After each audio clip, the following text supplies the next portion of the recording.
اب جو صورتحال سامنے آئی ہے اس سے آپ کو پتہ چلے گا رجیم چینج آپریشن ایران میں ناکام ہو گیا ہے اور اسرائیل اور امریکہ کے خلاف ایران کی پہلی بڑی فتح سامنے آئی ہے۔ نیو یارک ٹائمز نے سب سے بڑی خبر بریک کی ہے کہ نتن یاہو نے ڈونلڈ ٹرمپ کو کی ہے کال اور کہا ہے کہ آپ ایران پر ابھی اٹیک نہ کریں، ہمیں خطرہ یہ ہے کہ ہمارے شہر کے شہر ملیا میٹ ہو جائیں گے اور ایران ہم پر اٹیک کرے گا اور بڑا خطرناک اٹیک ہونے والا ہے ہم پر، تو آپ فی الحال یہ حملہ روک دیں۔ اب آپ ذرا امیجن کریں کہ کیا اس صورتحال میں اسرائیل کو نہیں پتا تھا ایران کی ٹیکنالوجی کیا ہے، یا اسرائیل کو نہیں پتا ایران کس حد تک مار کر سکتا ہے؟ یہ ہوا کیا ہے، راتوں رات اچانک کیا ہوا ہے کہ نتن یاہو وہ شخص جو ڈونلڈ ٹرمپ سے لڑائی کر رہا تھا کہ تم نے اٹیک کیوں روکا ہے، تم نے یہ کیوں کیا ہے، اس نے ڈونلڈ ٹرمپ کو یہ بات کہی جو خود گریس میں چلا گیا۔ اسرائیل کی فوجیں ہائی الرٹ ہیں، ہسپتال ہائی الرٹ ہیں، شیلٹرز اوپن ہیں، یہ سب کچھ تیار ہے۔ یہ تمام چیزیں ہونے کے باوجود نتن یاہو کو اب ٹرمپ کو کال کیوں کرنی پڑی ہے کہ آپ یہ اٹیک روک دیں، اٹیک نہ کریں؟ اب دیکھیے، یہ جو صورتحال سامنے آ رہی ہے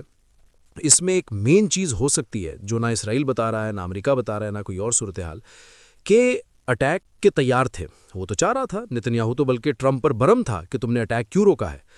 اب صورتحال یہ ہے کہ وہ کہہ رہے ہیں کہ آپ ان پر اٹیک نہ کریں۔ انڈیا میں تو خبر یہ ہے کہ جی وہ سعودی عرب نے کہا، قطر نے کہا، سب نے کہا، ان سب نے ٹھیک ہے اپنے رول پلے کیے ہیں، بالکل ٹھیک ہے، لیکن اصل معاملہ یہ ہے کہ کیا اسرائیل ان کی سنتا ہے؟ آپ بتائیے نا۔ اصل مسئلہ یہ ہے کہ جو لاسٹ مومنٹ کے اوپر یہ صورتحال ہے، پچھلی دفعہ اسرائیل نے ایران کے سسٹم ڈسیبل کرنے کی کوشش کی تھی، وہ سسٹم اس دفعہ ڈسیبل نہیں ہوئے، اور اس صورتحال میں ان کو خطرہ یہ بھی ہو سکتا ہے کہ ایران کا ڈیفنس سسٹم امریکہ کے طیارے مار گرا سکتے ہیں، اور اگر یہ حملہ ہو گیا ناکام تو اس کے بعد ایران مکمل طور پر میزائل مارے گا۔ اصل کہانی یہ ہے کہ جو کام انہوں نے پہلے کیا تھا، ڈیفنس سسٹم سارے کے سارے ڈسیبل کیے تھے، وہ ڈیفنس سسٹم ڈسیبل نہیں ہو پائے۔ وہ ڈیفنس سسٹم اگر آپ ڈسیبل نہیں کر سکتے تو اس کا مطلب ہے ایران تو تباہی کر دے گا اسرائیل کی، امریکہ کی بھی تو کرے گا، لیکن وہ اسرائیل کی بھی تباہی کرے گا۔